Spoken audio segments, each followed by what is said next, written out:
Hey there guys, my name is Marcus, and in this video I will show you a simple way how you can easily add share buttons to your Shopify website.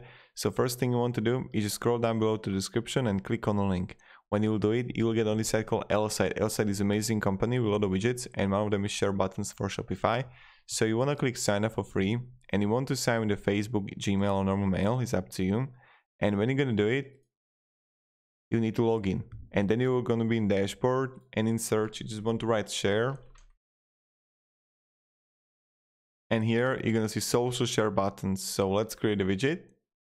Now you want to really choose which one you actually want. I'm going to choose this one here. Let's continue the template. Now you want to simply add LinkedIn here, Twitter, Facebook, Pinterest, whatever. And then you can change the layout if you want it as floating and center it or something like that. And add the buttons here and literally change the shape. And that's pretty much it. And width, etc. So let's click save. When you're gonna do it, you need to choose a plan. If you're starting out your website, go with the light version. But if you're gonna have I don't know, 5,000, 50 or 5 million views, go with the basic pro enterprise. Let's copy the code here. What you want to do is just simply add a section, custom content, click select, remove this and remove this, and add a content, custom HTML, and paste the code with 100%.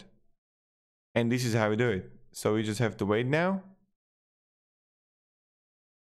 Click is loading right now. It's saving. And this is how we do it. So it's going to, I don't know what is happening right now with the Shopify. I'll refresh the website.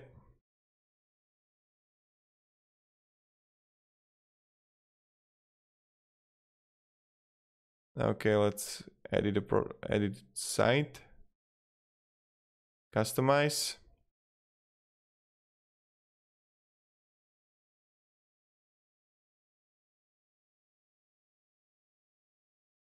and voila, here you got it. And when you're gonna click Twitter, it's going to automatically share the site. So thank you very much. Have a great day and goodbye.